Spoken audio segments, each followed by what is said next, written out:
अब हमने इसके ऊपर ध्यान नहीं दिया कि कैसे देखें भद्र। अगर सामने अभद्र है तो भद्र कहाँ से लाएं, और यदि कानों में अभद्र आती हैं बातें तो हम भद्र कैसे सुने। भद्रं कर्णे भी शृणुयाम, ऐसे उन्होंने कह दिया, ये ट्रेनिंग दी है वहाँ पे। तो यहाँ वाणी का, चक्षु का, श्रोत्र इंद्रिय का, त्वक इंद्रिय का, हाथ पैर आदि जो कर्मेंद्रियां हैं 5, उनका प्रयोग, ये हमारे साधन हैं और इनकी ट्रेनिंग दी नहीं जाती है। बस देखा देखी जैसे माँ बाप करते हैं वैसे बच्चे भी करने लग जाते हैं। ना तो माँ बाप को पता है ना तो बच्चों को पता है। और फिर इन 10 से भी ज़्यादा अत्यंत शक्तिशाली मशीन है मन, जिसके ऊपर ये 10 भी टिके हुए हैं और पूरा जीवन टिका हुआ है।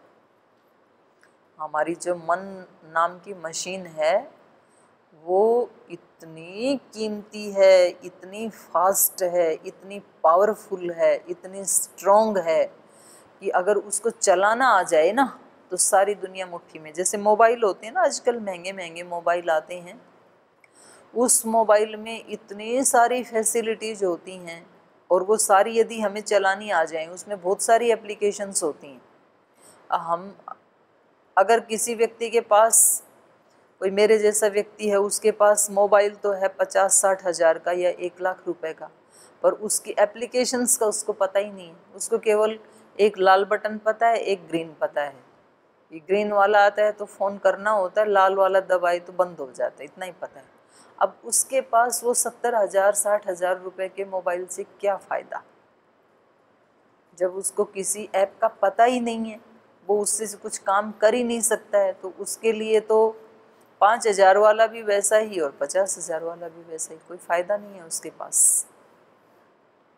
लेकिन जिस व्यक्ति को ऑपरेट करना आता है वो मोबाइल, तो सारी दुनिया उसकी मुट्ठी में, वो बैठा हुआ अपने सारे काम उससे कर सकता है, अच्छे काम कर सकता है, उससे अपना ज्ञान बढ़ा सकता है और कितने ही लोगों का कल्याण कर सकता है उसके माध्यम से। तो वो तो एक मशीन है ना हमारे पास, और वो तो किसी इंसान की बनाई हुई मशीन है। ये तो ऐसी मशीन है, और ये एक बार नहीं, ये कितने लगभग 200 करोड़ वर्ष पुरानी मशीन है। ये आज तक हमारे पास जो सृष्टि के आदि में मिला था मन, कभी इस शरीर के साथ नहीं मिला, और ये सृष्टि के अंत तक रहेगा हमारे पास। अब बताओ, इतना साथ रहने वाली जो मशीन है और जिसके ऊपर पीछे तक के हमारे सारे कर्म कर्माशय संस्कार डिपेंड करते हैं, आगे वाले भी डिपेंड करते हैं, उस मशीन को चलाने की ट्रेनिंग किसी भी विद्यालय में नहीं दी जाती है बच्चों को। ये मन की मशीनरी को कैसे चलाना है, इसका सदुपयोग कैसे करना है, ये यदि किसी बच्चे को बचपन में ही सिखा दिया जाए तो निश्चित रूप से फिर वो बच्चा कुछ तो विशेष करेगा अपने जीवन में, किसी भी फील्ड में करे। जिसको अपने मन को चलाना आ गया, मन को कब कहाँ लगाना है, कब कहाँ से हटाना है, कैसे कंट्रोल करना है, कैसे सुलाना है, अगर ये आ जाए तो इससे बढ़कर के कोई विजय हो नहीं सकती है धरती के ऊपर। तो हमने ऐसे मतलब सुनी तो हैं लोकोक्तियाँ कि संसार को किसने जीता, जिसने अपने मन को जीता। ये सुना तो सही, लेकिन मन को जीतना क्या होता है ये कभी अनुभव करके नहीं देखा कि मन को हारना मतलब क्या और मन को जीतना मतलब क्या। मन को हारना फिर भी कभी हम ऐसे कि जी उस समय मेरा मन नहीं था, मन ने कहा था कि ये काम तो नहीं हो पाएगा, फिर भी मैं हिम्मत करके लगा तो मैंने मन से मैं हारा नहीं, ऐसे तो बोल देते हैं। मन को जीता कब, वो तो अनुभव में आता ही नहीं है हमारे को कभी भी। और कभी तो हार भी हमें अनुभव में नहीं आती है, रोज रोज तो हारते हैं मन से, हम मन से ही हारता है व्यक्ति। व्यक्ति कहता है कि नहीं आज तो कक्षा में नहीं जा पाऊंगा, आज तो थोड़ा शरीर में दर्द है, आज तो थोड़ा सर में दर्द है, आज तो थोड़ा वहाँ कुछ गड़बड़ हो गया था। तो ये मन ही तो बोल रहा है, मन से ही तो हारता है व्यक्ति और मन से ही व्यक्ति जीतता है। वो कहता है कि नहीं कुछ भी हो जाए मैं इसको छोड़ नहीं सकता हूँ। तो ये मन का तप हमें भगवान कृष्ण बता रहे हैं। ये ऐसी मशीन है कि इसको ऑपरेट करना आ जाए तो माला माल है, फिर निहाल कर देती है। एक ही जन्म पर्याप्त है, एक जन्म की बात छोड़ो, एक जन्म तो बहुत बड़ा है। अगर इस मशीन को चलाना आ जाए तो 5-7 साल ही काफ़ी हैं सदा सदा के लिए छुटकारा पाने के लिए। महात्मा बुद्ध ने 6 साल ही तो तप किया, लेकिन वो 6 साल तो इस जीवन के थे, उससे पहले उन्होंने उसको कैसे ऑपरेट करना सीखा होगा, उस मशीन को कैसे सदुपयोग करना सीखा होगा, वो फिर कई जन्मों से चलता है। तो अगर हमें इसको ठीक से चलाना आ जाए इस मशीन को, तो पूरा जीवन आनंद से बिता सकते हैं। बस 5-7 साल उसको एक अभ्यास करवाना होता है मशीन को, उसके बाद तो फिर वो अपने आप ही वैसा काम करने लग जाती है। तो क्या है इसकी ट्रेनिंग, ये थोड़ा सा बता रहे हैं। ये दूसरे ग्रंथों में और भी मन की ट्रेनिंग के लिए बताया है। योग दर्शन में अलग है, सांख्य में अलग है, वैशेषिक में अलग है। तो गीता में क्या बता रहे हैं, ये कह रहे हैं मनः प्रसाद सौम्यत्वं मौनम आत्मविनिग्रहः भाव संशुद्धिरित्येतत् तपो मानसमुच्यते। मनः प्रसाद, मन की निर्मलता, माने मन को गंदा नहीं होने देना है। प्रसाद निर्मलता भी होती है और मन की प्रसन्नता भी होती है। मन निर्मल रहेगा तो ही प्रसन्न रहेगा, और प्रसन्न है तो ही वो निर्मल है। अगर मन में कुछ मिलावट आया है तो वो प्रसन्न नहीं रह सकता है। तो ये शाइन है हमारे लिए, बहुत अच्छी व्यवस्था की है भगवान ने, सेंसर लगा रखा है। जैसे ही मन अप्रसन्न हुआ तो समझ लें कि कोई ना कोई मलिनता आ गई, उसको हटाना है।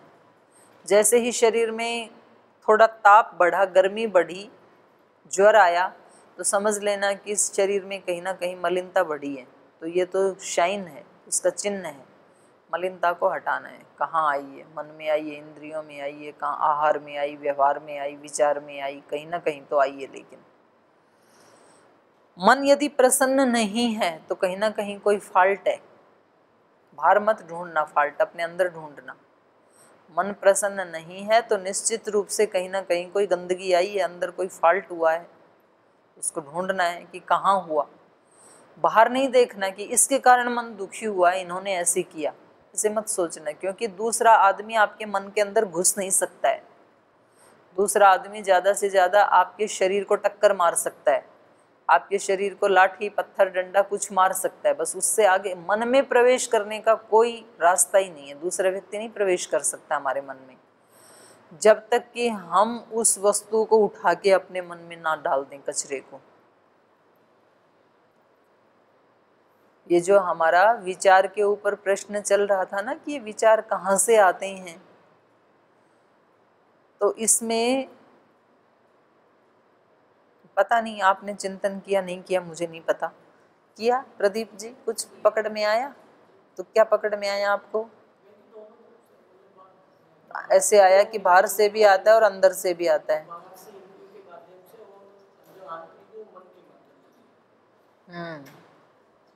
इधर तो नहीं है किसी का उत्तर? जी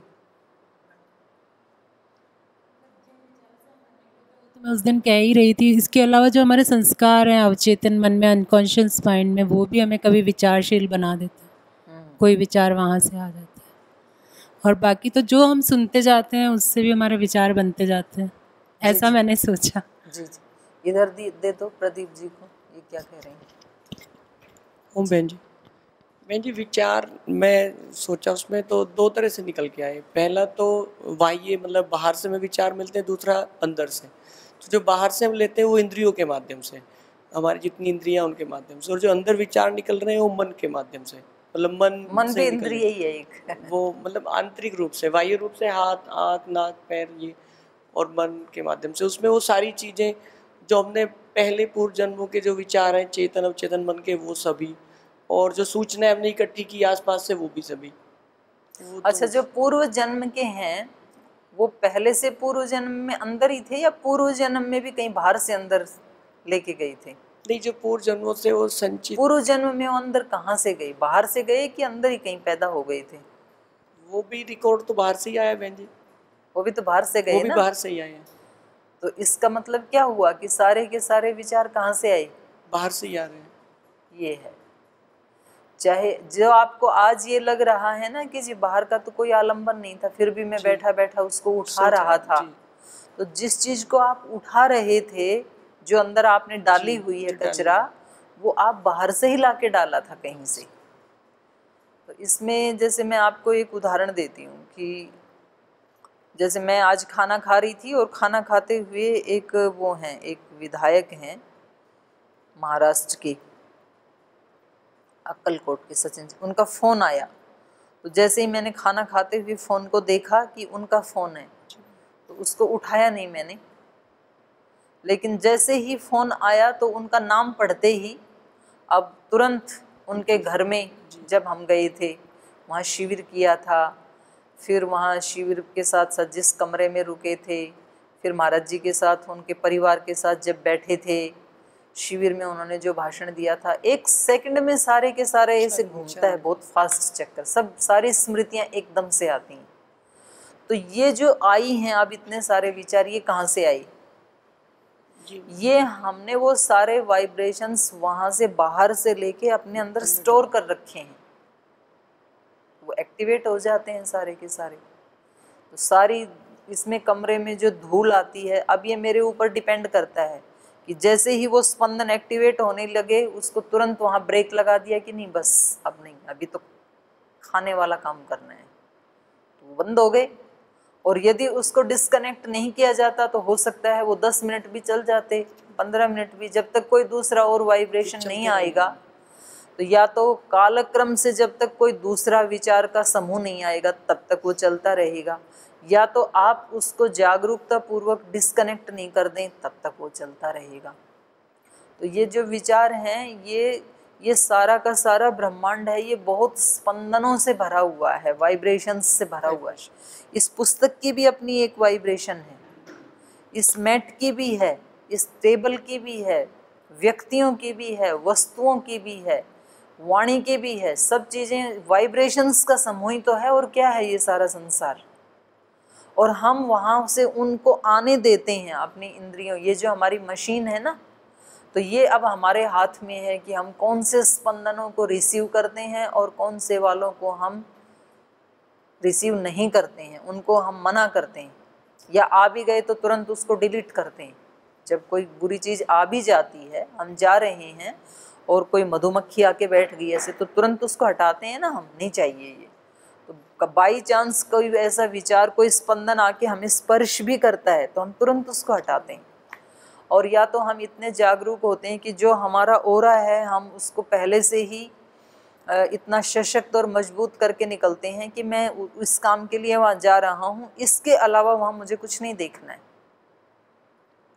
शुकदेव आदि के बारे में आपने सुना होगा कि उनकी परीक्षा के लिए उनको एक बार जो है उनके पिता ने कहा कि आपकी इस विद्या की ट्रेनिंग हो गई क्या? तो उन्होंने कहा नहीं, या ये तो मैंने कहीं नहीं सीखा। तो उन्होंने कहा जाओ जनक के पास सीख के आओ, आजकल वो इसका अभ्यास कर रहे हैं। तो पहले कुछ आध्यात्मिक विद्याएं राजाओं के पास भी होती थी, राज ऋषि बोला जाता था उनको, और ये ब्रह्मचारी हैं, सन्यासी हैं। शुकदेव बचपन से ही वो तो ज्ञान को प्राप्त थे, लेकिन उनके पिता ने कहा कि नहीं, तुम ये विद्या सीखने के लिए उनके पास जाओ। तो वो जाते हैं। तो जब वो जाते हैं तो द्वार के ऊपर ही उनका बहुत भव्य स्वागत किया जाता है, और वहाँ पर जो वो द्वारपाल हैं वो उनको पुष्पहार आदि पहनाते हैं बहुत। तो राजा अपने महल के एक झरोखे से देख रहे होते हैं, तो उनके मन में ना कोई खिन्नता आती है और ना कोई प्रसन्नता आती है शुकदेव जी के मन में। फिर आगे गए तो दोनों साइड में जो रास्ता है वहाँ फूल बिछाए हुए हैं, और वहाँ चंदन केवड़ा आदि का वो जल का छिड़काव करके उस सुगंधित पदार्थों को वहाँ पर, आज की भाषा में बोलें तो परफ्यूम आदि वहाँ पर छिड़का हुआ है। और बहुत सुंदर सुंदर जो हैं युवतियाँ वहाँ खड़ी हैं, वो जाते हुए उन पे पुष्प बरसा रही हैं, कभी उनके पैर छू रही हैं, या पास में आके अपने विभिन्न प्रकार के हाव भाव से उनका स्वागत कर रही हैं। फिर थोड़ा आगे जाते हैं तो फिर कुछ खाने पीने की वस्तुएं रखी हुई हैं, बहुत सुंदर सुंदर फल, बहुत सुंदर सुंदर जूस आदि फ्रेश एकदम से। फिर आगे जाते हैं तो एक मार्केट लगी हुई है, वो कहते हैं जी ये खास आपके लिए लगी है, आप जो भी यहाँ से लेना चाहें। मतलब वहाँ तक उनको ये समझ लीजिए कि पूरे भोग के संसाधनों में से गुजारा जाता है। और वो उनको देख करके, जैसे वो तो बचपन से ही मतलब ब्रह्मचारी सन्यासी हैं, आत्मवेत्ता हैं, और जब वो देखते हैं कि ये युवतियाँ डांस कर रही हैं, गाना गा रही हैं, और ऐसे ऐसे उन्होंने वस्त्र पहन रखे हैं, ऐसे ऐसे उनके हाव भाव हैं, तो वो वहाँ से भागते भी नहीं हैं कि अरे रे रे मुझे ऐसी विद्या नहीं चाहिए, मैं कहाँ के फंस गए नरक में, मेरा इनसे क्या लेना देना, मैं सन्यासी, मैं ब्रह्मचारी। तो ऐसे भी नहीं, वो बड़े आराम से, वो जो उनको तिलक करते हैं, माला पहन जो करते हैं, बड़े आराम से उनको, ना तो उसको मतलब उसमें कोई आसक्ति दिखाते हैं, ना अनासक्ति दिखाते हैं। तो इस प्रकार से सहज रूप से सम अवस्था में रहते हुए, और वो लास्ट में कहते हैं कि अब हमें महाराज के पास ले जाया जाए। उनको ले जाया ही जा रहा था, वही रास्ता था। तो राजा तो झरोखे में से देख रहा था कि गेट में आया तब से लेके अब तक क्या क्या रिएक्शन होता है। बॉडी लैंग्वेज से भी पता लग जाता है ना कि व्यक्ति अब खुश है या दुखी है। तो या तो व्यक्ति उन चीज़ों को स्वीकार करेगा तो खुश होगा कि देखो कितना मेरा भव्य स्वागत हो रहा है, ये तो ऐसे भोग तो मैंने कभी देखे ही नहीं जीवन में, क्या राजा तो इनका क्या जीवन है। या तो ये भाव आएगा, या तो फिर उसको रिजेक्ट करने का भाव आएगा कि हमारे जैसे सन्यासियों को, योगियों को तो इनसे कोसों दूर रहना चाहिए, कहाँ ये नरक में हमें लाके खड़ा कर दिए। या तो व्यक्ति भागता है या तो उसको पकड़ता है। सम रहना ये ही तपस्या है, ये ही योग है। गीता का तो बिल्कुल यही कहना है, समत्वम योग उच्यते। ऋषियों का जीवन भी यही कह रहा है। महर्षि दयानंद से लेके भगवान बुद्ध से लेकर के श्री अरविंद से लेकर के सब ने एक ही बात कही। महात्मा बुद्ध ने बहुत शरीर को तपाया, बहुत गलाया, लेकिन लास्ट में वो इसी निर्णय पे पहुंचे कि समता में चलो, मध्यम मार्ग को ही उन्होंने श्रेष्ठ बताया। गीता तो पहले से यही कह रही है, समत्वम योग उच्यते। ना बहुत खाने वाला योगी हो सकता है, ना भूखा मरने वाला योगी हो सकता है। जितना चाहिए उतना खाना। ना बहुत सारी रात भर जगने वाला योगी हो सकता है, ना अत्यंत सोने वाला योगी हो सकता है। जितनी आवश्यक नींद है उतनी अच्छे से लेना, बाकी अपने काम ठीक से करना। तो वो तो समता बता ही रहे हैं, समत्वम योग उच्यते। तो ये है समता में जो रहने वाला है, ये सबसे कठिन काम है। व्यक्ति बिल्कुल भूखा भी रह सकता है और जो आया वो खा लिया, ऐसे भी रह सकता है, लेकिन जितना खाना है, एक चम्मच भी ज़्यादा नहीं लेना, और जो खाना है वो ही खाना, उसके अतिरिक्त आ जाए वो भी नहीं खाना, ये बहुत कठिन है। तो एक बार श्री अरविंद के जीवन की घटना मेरे को याद है कि उनका जो भोजन खिलाने वाला था, रसोईया तो कोई और था, उनकी सेवा करने वाले चंपक लाल थे। तो एक दिन वो सब्जी बना के लाए और उसमें सब्जी में बहुत ज़्यादा नमक डाल दिया उन्होंने, और वो पहले चख लेते थे, उस दिन चखा नहीं उन्होंने, ऐसे ही श्री अरविंद को दे दिया और उन्होंने उस सारी सब्जी को खा लिया। तो वो उन्होंने पूछा कि कैसी बनी, तो बोले बहुत अच्छी है, और कोई रिएक्शन उनके शरीर पे नहीं था कि ये तो खारी है बिल्कुल, ऐसा नहीं कहा उन्होंने, आराम से उसको खा लिया। फिर उन्होंने उनके खाने के बाद खुद जाके रसोई में जाके खाना खाया, तो उनको पता लगा हे भगवान, ये तो बड़ा अनर्थ हो गया, इसमें तो बहुत ज़्यादा नमक पड़ा हुआ है। तो जाके उन्होंने कहा कि मैं क्षमा चाहता हूँ, आपने तो कुछ भी नहीं कहा, लेकिन इसमें तो बहुत सारा नमक पड़ा हुआ है। तो श्री अरविंद बोले ऐसा भी कौन सा विष था कि जिसको खाने से भाई कोई बहुत बड़ी हानि हो जाएगी, नमक ही तो था, तो कोई बात नहीं, खा लिया, पड़ गया। तो अगले दिन उसने बड़ा ख्याल रखा कि कहीं नमक ना पड़ जाए, कहीं नमक ज़्यादा ना पड़ जाए, खारी ना हो जाए। तो अगले दिन डाला ही नहीं भले आदमी ने, तो बिल्कुल फीका ले जाके उनके सामने रख दिया। तो उन्होंने फिर बड़े आराम से खा लिया।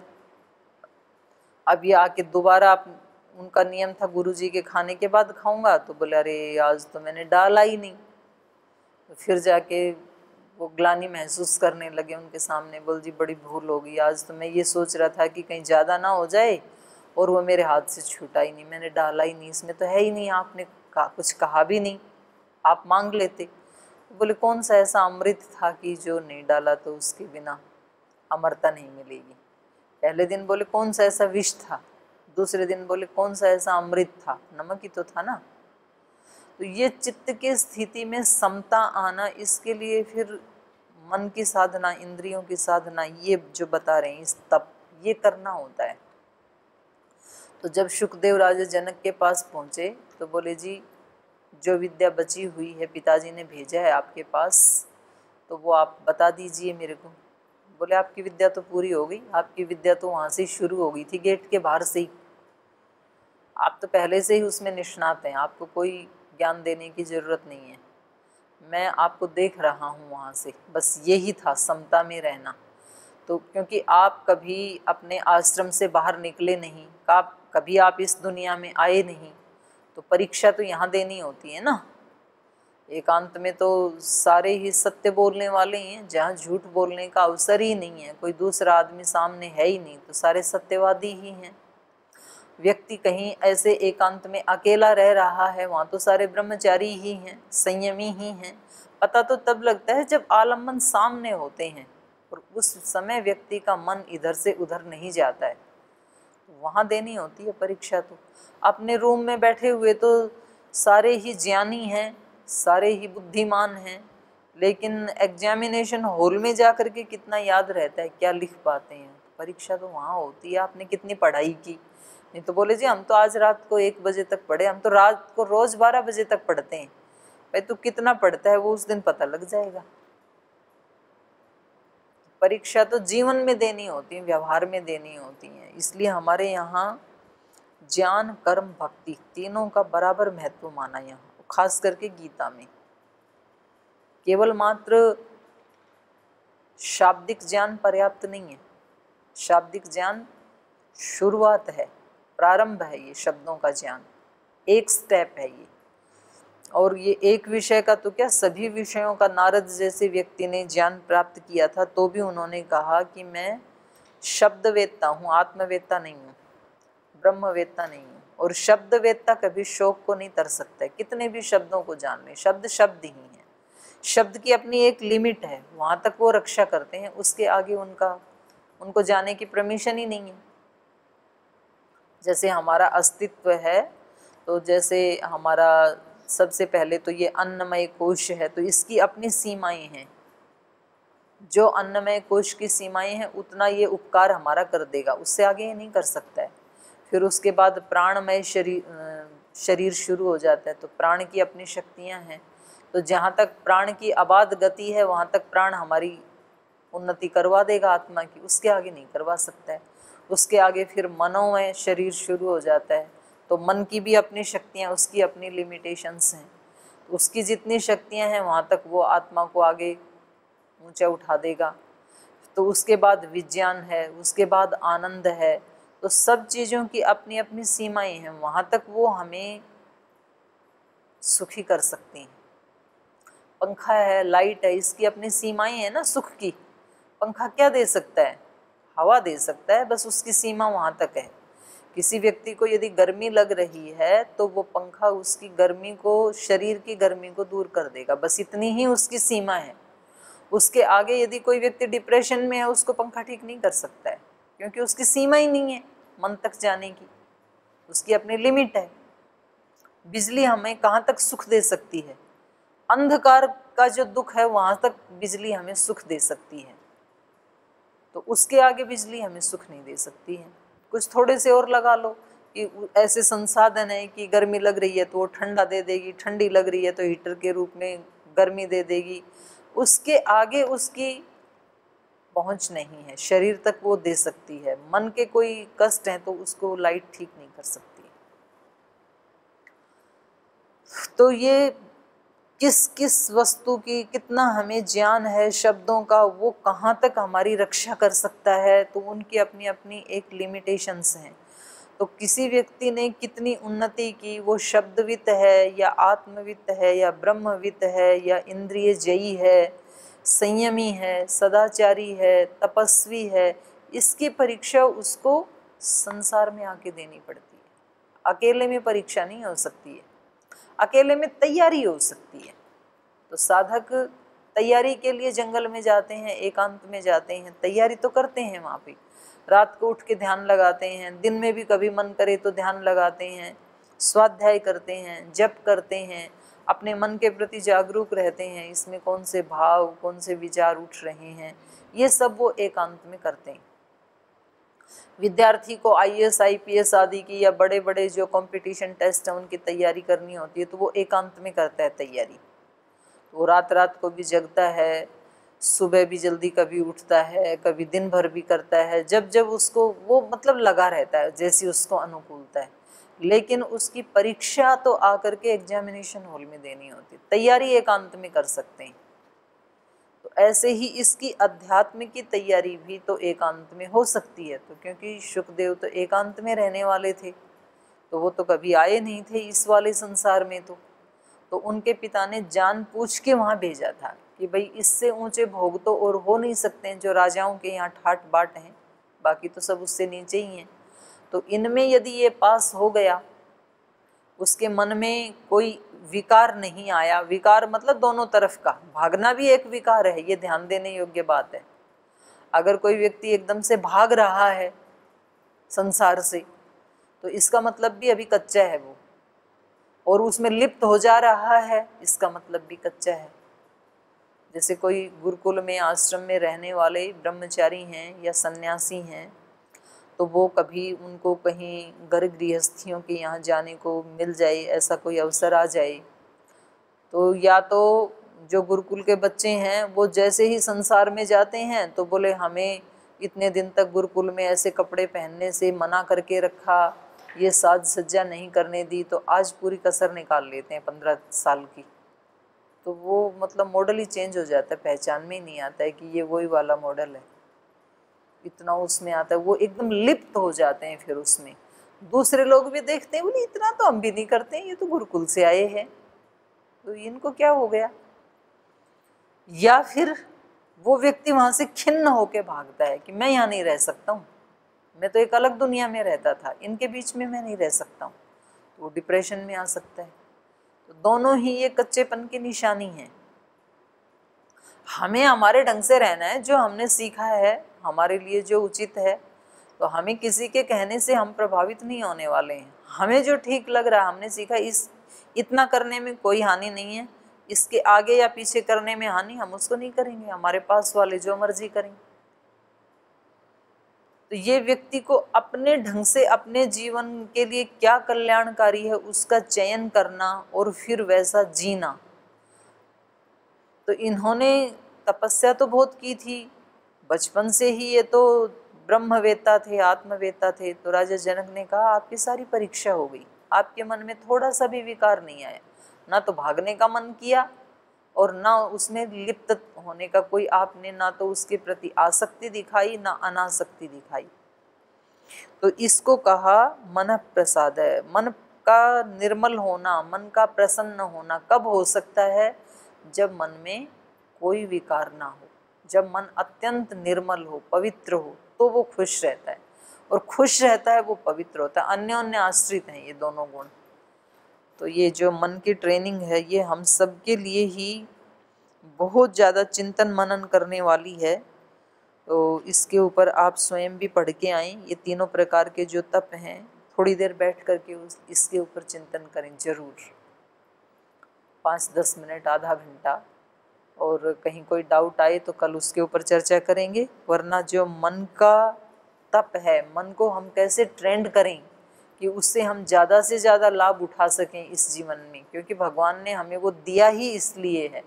हम अपवर्ग को भी प्राप्त कर सकते हैं इसी मन की सहायता से।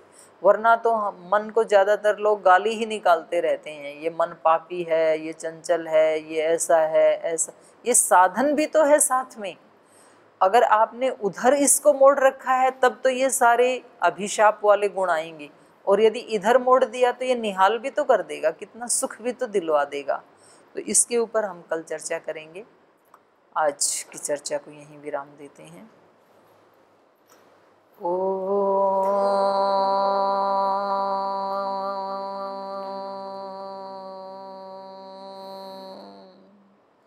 शांति शांति शांति। श्री गुरुभ्यो नमः।